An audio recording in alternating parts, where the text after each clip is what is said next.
Everyone, maybe we're coming up on good evening.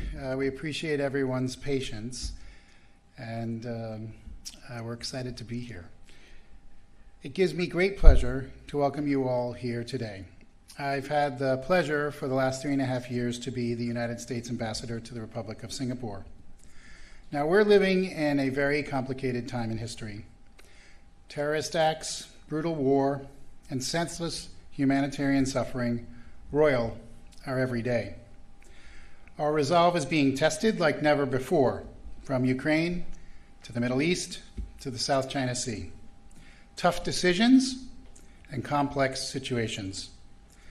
Yet few understand this better than our special guest, and few are more qualified to help tackle these enormous diplomatic challenges. We're truly honored to be joined by the Secretary of State, Anthony Blinken, as his first visit to Singapore in his capacity as America's 71st Secretary of State. His presence here today is a strong signal of the important and enduring partnership between our two countries, a partnership since Singapore's independence 59 years ago next week. Thank you, Tony, for being here. We're also grateful to our host, the Asian Civilization Museum, and to our organizing partner, the Lee Kuan Yew School of Public Policy. It's now my pleasure to welcome Professor Dan Qua, who has the honor of introducing our distinguished guests.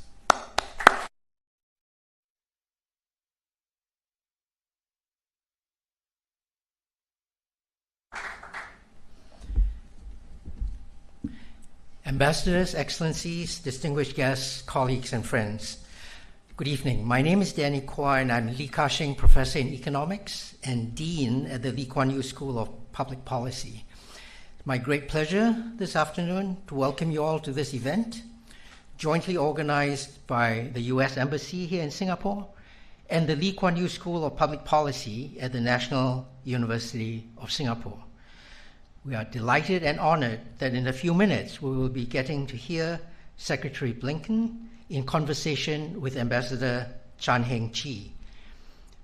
To begin the proceedings, I will invite Ambassador Chan up on stage to introduce and then in a minute welcome Secretary Blinken. Ambassador Chan is of course well known to all of us here. She served as Singapore's ambassador to the United States for 16 years from 1996 on. Ambassador Chan is Ambassador at Large at Singapore's Ministry of Foreign Affairs and Professor at the Lee Kuan Yew Center for Innovative Cities at the Singapore University of Technology and Design. Please join me in welcoming Ambassador Chan to the stage.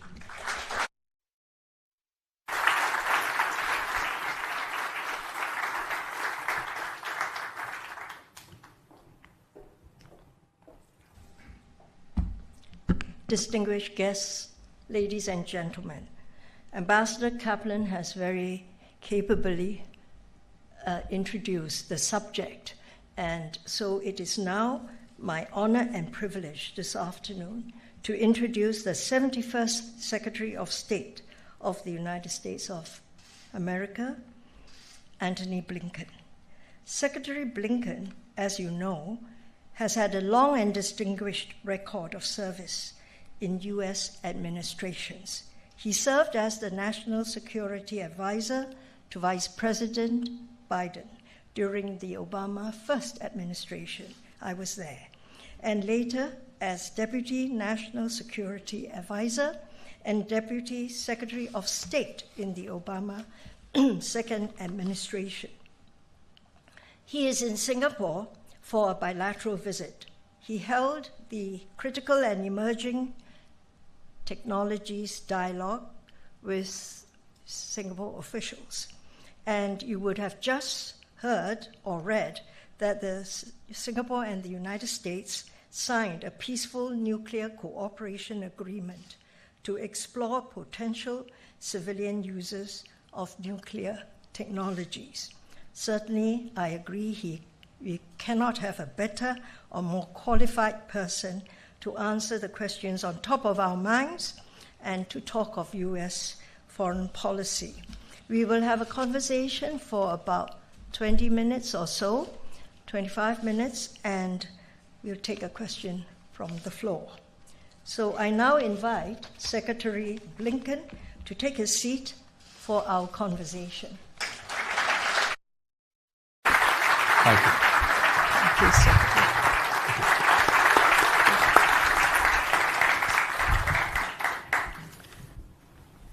Secretary Blinken, you have just visited Laos to attend the ASEAN ministerial meetings. That's great. You know, in recent times, the Biden administration seems to have worked a lot on creating minilaterals to meet your security objectives. Quad, AUKUS, then you've expanded and deepened, renewed your relationship, the security relationship with Japan and Korea. And that is the Australia, Japan, Philippines, and US grouping, which was formed for maritime cooperative activity.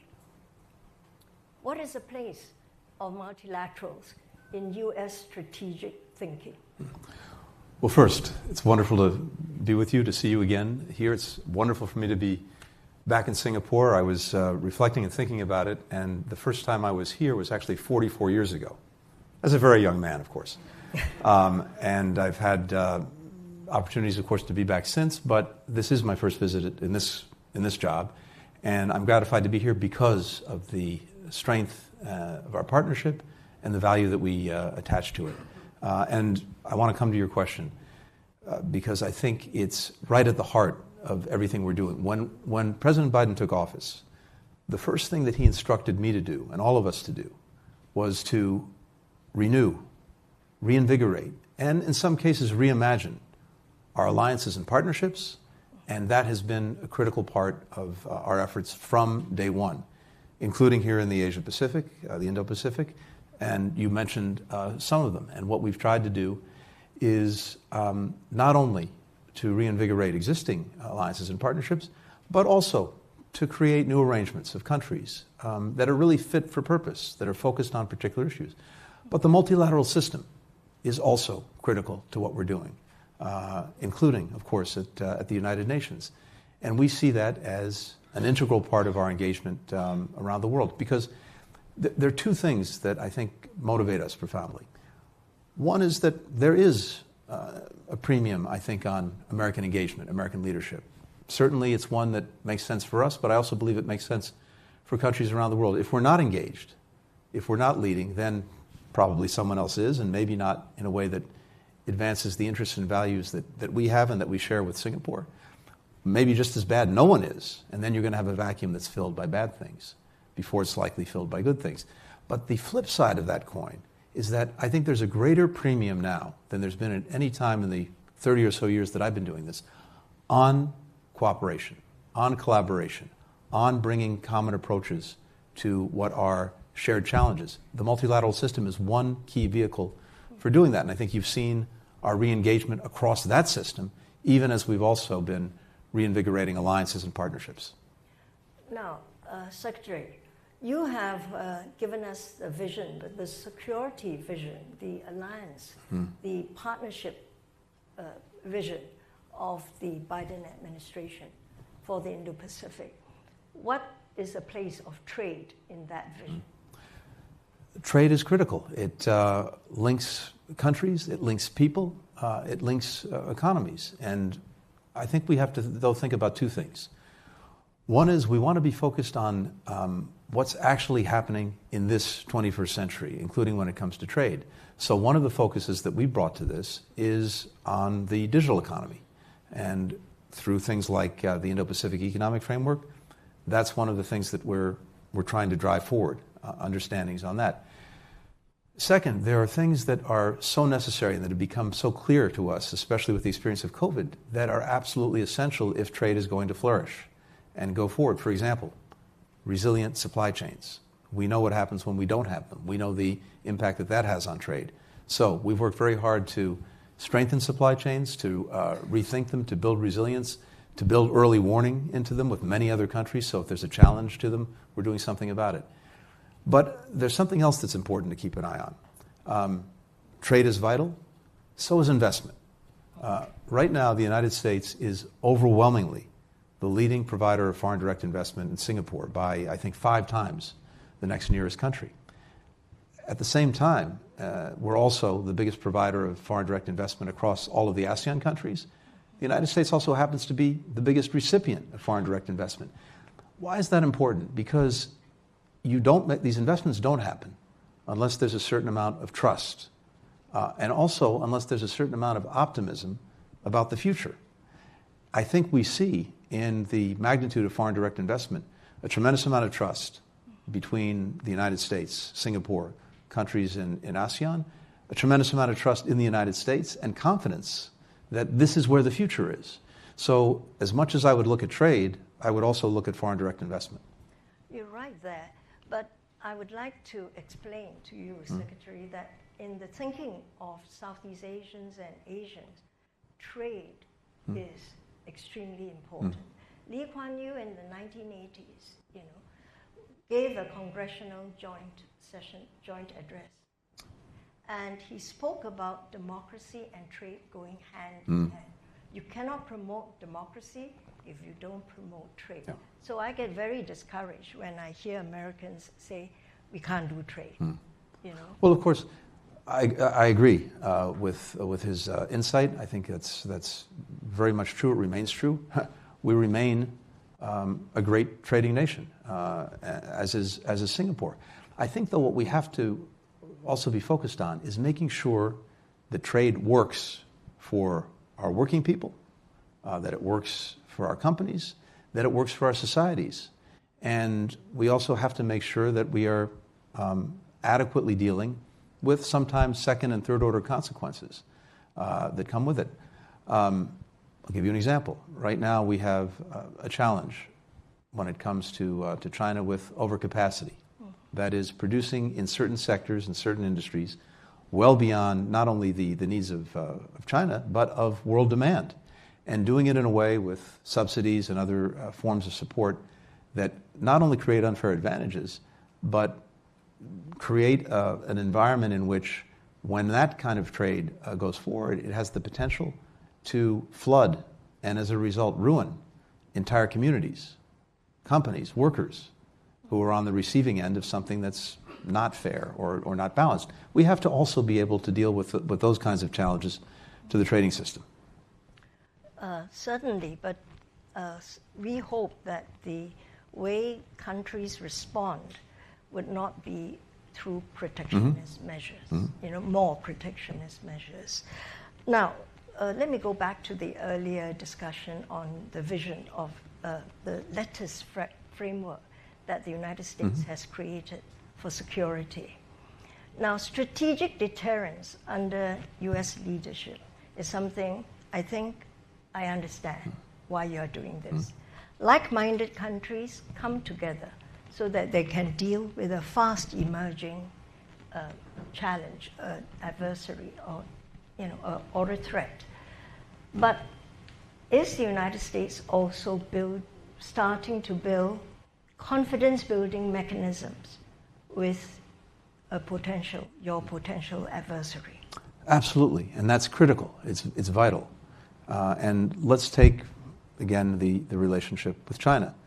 For us, it's both arguably the most complicated and most consequential in the world. Actually, many countries can say the same thing. There's an obligation that we have, and that is to make sure that we're managing that relationship responsibly. We're in a competition, and by the way, there's nothing wrong with competition. In fact, in our system, competition's a good thing. As long as it's fair, as long as it's on a level playing field, it's a good thing. It hopefully brings out the best in everyone. We want to make sure that that competition doesn't veer into conflict, which is profoundly not in our interest or anyone else's, nor in China's. And that starts with communicating. It starts with being able to speak clearly, directly, and frequently to each other. Just since last June, I think I've seen my Chinese counterpart, Wang Yi, the foreign minister, 6 times. I was just with him in Laos at the ASEAN meetings. We speak on the phone. Many others in our government are engaged with their counterparts in China, and that's hugely important, precisely for that reason. Second, there are aspects of this that are especially important. For example, we resume military-to-military contacts at all levels. That's so vital to making sure there are not misunderstandings that, again, could lead inadvertently to conflict. And we're also looking to find areas where we can cooperate, when it's in the interests of our people, when it's in the interest of China, when it's in the interest of so many others. We've been doing that as well. For example, we have a plague in the United States of synthetic opioids, fentanyl. The number one killer of Americans between the ages of 18 and 45 is fentanyl. It's not heart attacks, it's not car accidents, it's not cancer, it's not guns, it's fentanyl. And it's a global issue, and we have to deal with, for example, the question of the ingredients that go into making it, the chemical precursors that are often manufactured in China, may come to Mexico, get synthesized into fentanyl. Well, President Biden and President Xi reached an important agreement when they met in San Francisco at the end of last year about working together on this, and China taking important steps, some of which is taken to try to curb the flow of these ingredients, these precursors. So we very much believe in the importance of engagement. And finally, on the many places where we, yes, have real differences, it's important to talk about them. Make sure at least we understand each other, that we know where each other is coming from, even if we disagree. You know, Secretary, I'm glad you said that. There was a collective sigh of relief in the region when the Biden-Xi summit took place in San Francisco. And my American friends tell me that stability has been reached. I think the Chinese side also says, you know, this is good, we've reached stability. But sometimes I wonder whether you are each saying it to convince yourselves. But yes, and I think that's a good way to go forward, and I like what you say about competition without conflict. But many of us believe it is still a very fragile stability. Yeah. So let me go further on this, because in ASEAN, many of the countries here have done well. You know, we are one of the fastest growing regions in the world, as seen by That's IMF right. and World Bank. ASEAN countries are building a huge middle class. You have it in Indonesia, Philippines, Malaysia, Thailand, Vietnam, and of course, Singapore. But this middle class is built on globalization. And also because we are part of a production process, you know, producing goods to be sent to the United States and other markets, mainly electronic goods. So we are very worried about the small yard, high fence policy, because we see it becoming a bigger yard and higher fences. Where will it stop? It's very important to understand what this is and what this isn't, because we want to make sure that even as we're taking what we believe are necessary measures to protect our security, we're not doing it in a way that undermines, inhibits trade that, as we were just discussing a few minutes ago, is so vital, investment, and progress and opportunity for people around the world. So when it comes to the small yard, high fence, look, it makes sense, and I've said this directly to our Chinese counterparts, that it makes sense for us to try to make sure that when it comes to the most sophisticated technology that is being used, because there's fusion between the military and the civilian space in China, that is being used and goes directly to military applications, including, unfortunately, a very rapid and very opaque buildup of their nuclear program. How is it in our interest to provide that? No country would do that. At the same time, we really are focused on making sure that this is a small yard and a high fence. And that means being very attentive to what's controlled and what isn't. It means listening to the private sector. It means listening to other countries and working with them. And I'll give you, another example. We have controls, listings of one kind or another against about 1,300 companies in China. There are 43 million registered companies in China. It's an infinitesimally small number with regard to the Chinese economy. But we have a responsibility to protect our security, and other countries feel the same way. But if you look at the overall numbers, our trade with China reached record levels just a couple of years ago. Investment's been down, but there are a lot of reasons for that that have nothing to do with any controls that we impose. Finally, what's so important here is that when we do these things, we do them in collaboration with, in coordination with other countries who, may have similar concerns. And that's what we're focused on doing. Yes. No, we understand national security concerns, Secretary, but sometimes given the contest between two parties, in two sides in the United States, the definition of national security becomes looser and looser. I think that's what we're worried about. Yeah, and certainly we know that, and it's something that I'm focused on. The question, for example, of deciding and defining what constitutes a dual-use item and how challenging is the potential other use, that's something, yes, we have to focus on very seriously and, again, do it in a way that, as we would say, doesn't throw the baby out with the bathwater. Yeah. Now, I'd like to switch the discussion to the United States. There's a lot of noise coming out of the presidential campaign. Really? I hadn't heard any of it. Yes. Can you give us an idea of where the United States as a country, a great power, a superpower stands in terms of engagement with the world, with trade, a defense ally, and as a global policeman?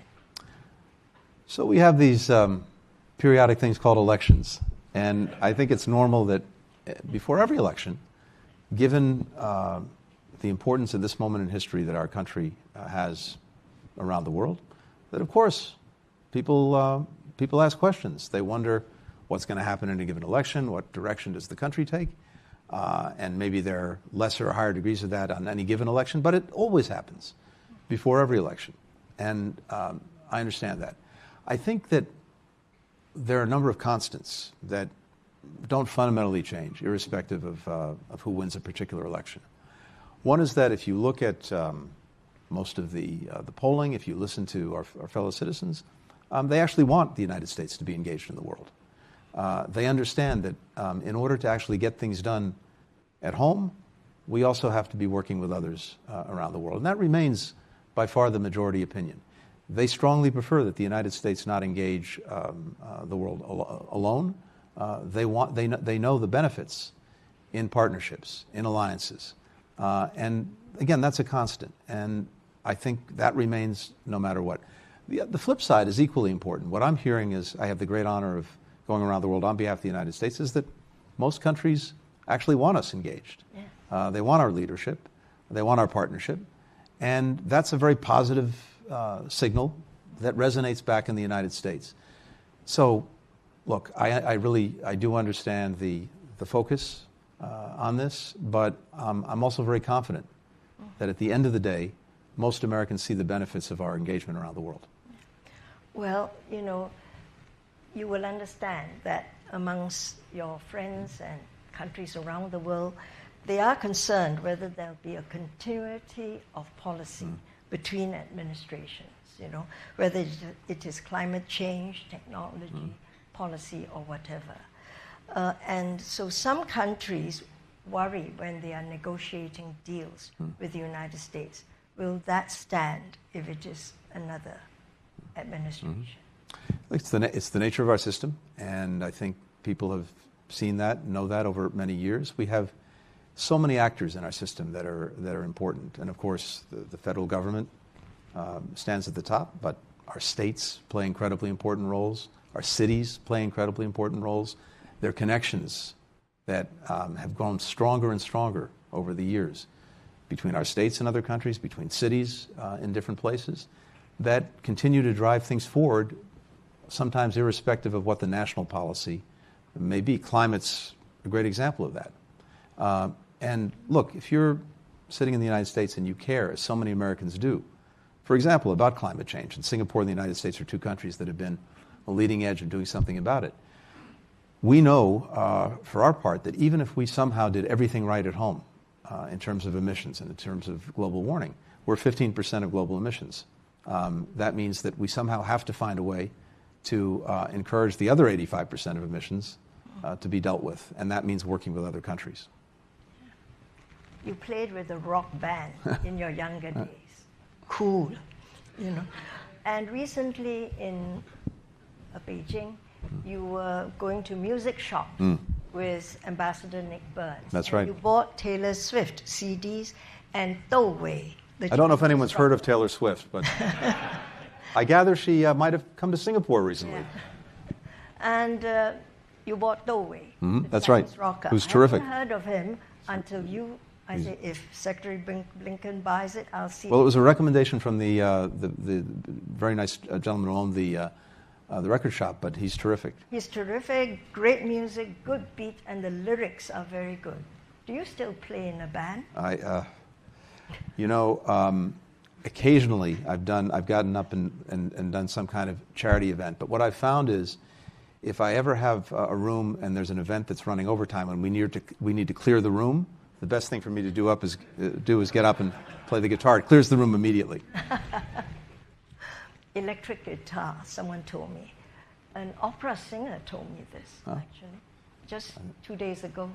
Well, it's been a lifelong passion and something that only enhances your own appreciation for music. And, everyone has a different thread in their life. Yeah. For me, and as I know for so many others, it has been music, and it's a great source of joy, of comfort. Sometimes we have more difficult days than others in this business, and being able to have music to go back to, it's a wonderful thing.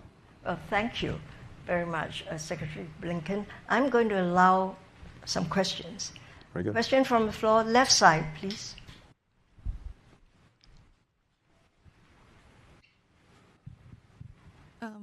Good evening, everyone. I'm Yvonne, and I'm a student at Lee Kuan Yew School of Public Policy, and I'm doing a master's in public policy. So, Secretary Blinken, adding on to Madam Chan's, Ambassador Chan's, your passion for music, my question is: you have shared how music plays a profound role in your life, and its power to connect people across cultures. We can see how Korea effectively used music as a soft power, right. Soft form of soft power. So how do you see your personal passion for music influencing your approach to diplomacy and international relations, especially in fostering cross-cultural understanding and cooperation? Play us a piece Thank now. you. Well, you're right. It's a great connector. I think, in general, the arts, culture, one of the greatest connectors we have, and music. I've seen it do it this powerfully because it transcends borders, it transcends language, it transcends difference in politics, and especially at a time when the world is so charged in so many ways, having those connectors, I think, is more important than ever. And I've really seen it break down barriers in ways that have a profound impact. I see it in my own engagements with some of my counterparts. Sometimes one of the things that connects us is music. But you mentioned as well the soft power aspect of this, and K-pop is a great example of that. In fact, I guess this was a couple of years ago. I was on one of our late night television shows, something I hadn't really done before. Shows like used to be David Letterman, The Tonight Show, all of these shows, and I was on one of the programs. And as we arrived at the studio, there was a huge crowd outside. And I thought, it's nice, this crowd. And then I realized they had no interest in me. There was a Korean K-pop band that was also on the show that night. It's a good reminder of things. But we have programs at the State Department that I think are among the best things we do. We have an entire department focused on educational and cultural affairs. And they're the ones who do the exchange programs, like all of the fellowships that many people have benefited from. But they also do exchanges with artists, with musicians, with actors, with painters. And I've seen this have as much and maybe even sometimes a greater impact than some of the things we do on a policy level. So I'm a great believer in it, and I think it's profoundly to our benefit. Thank you. Secretary, can we have one more question? Of course. Pleasure. From the right side, yes, the hand up. Thank you, Ambassador. Nicholas, I am Director for Security and Global Affairs at the Singapore Institute of International Affairs, a think tank here. We talked a little bit about continuity of political leadership in the US. I want to ask you to crystal ball gaze into the potential outcome in November, but we've also talked about the two major conflicts that are going on in Europe and the Middle East. What do you think would be the likely progression of those conflicts and the U.S. impact in those conflicts as a result of the elections, whichever way it might go? Thank you.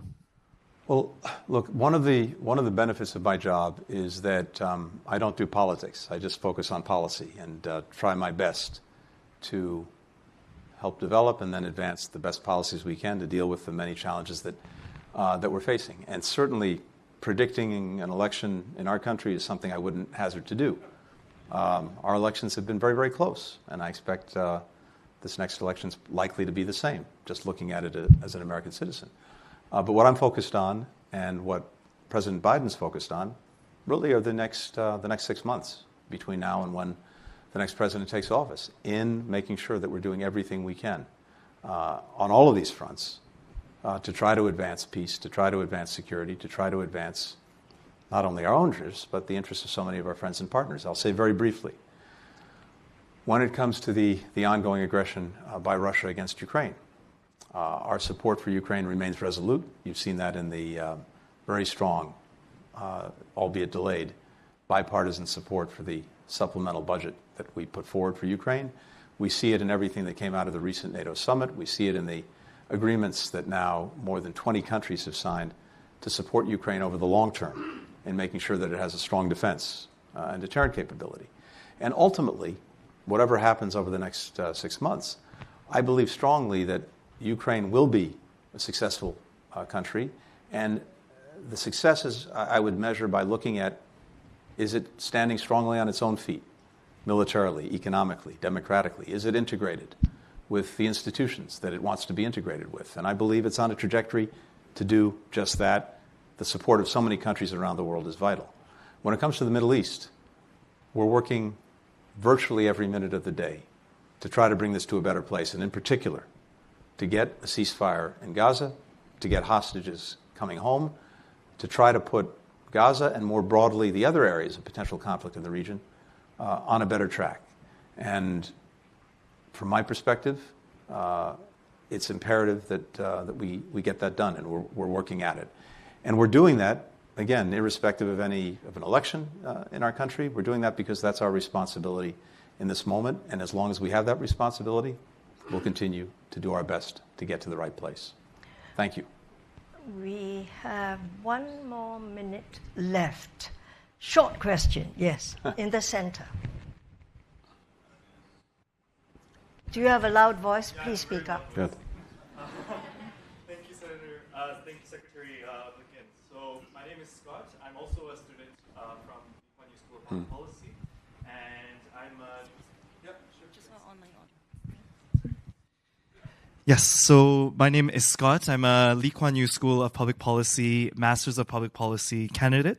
And my question to you is somewhat related with your previous answer. I know that this session is talking about the Indo-Pacific strategy, but of course today we've heard some scary kind of breaking news about the senior Hamas official being killed in Iran. And so I just wanted to get your sense, because I believe this would be the first time that I get to hear about what your perspective is and how this changes the negotiations, because he was at the forefront of Hamas negotiations. So thank you. Well, of course, I've seen the reports, and all I can tell you right now is I think nothing takes away from the importance of, as I said a moment ago, getting to the ceasefire, which is manifestly in the interests of the hostages and bringing them home. It's manifestly in the interests of Palestinians who are suffering terribly every single day, children, women, men, in Gaza who've been caught in this crossfire of Hamas's making.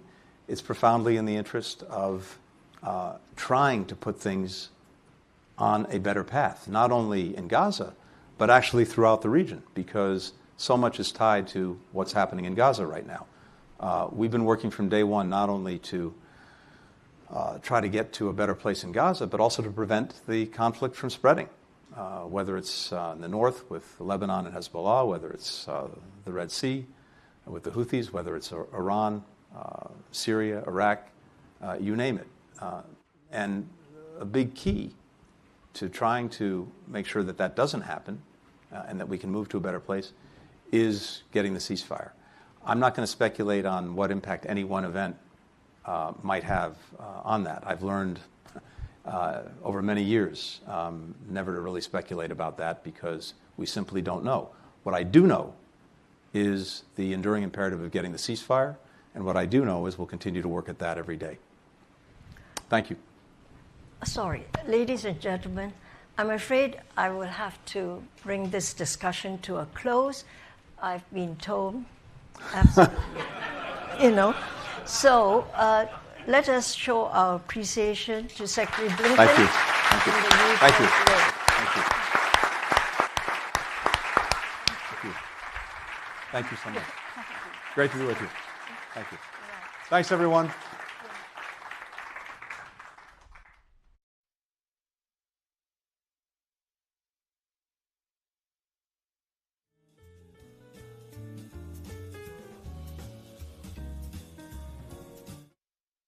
Sorry, we need to hold the audience. Sorry, guys.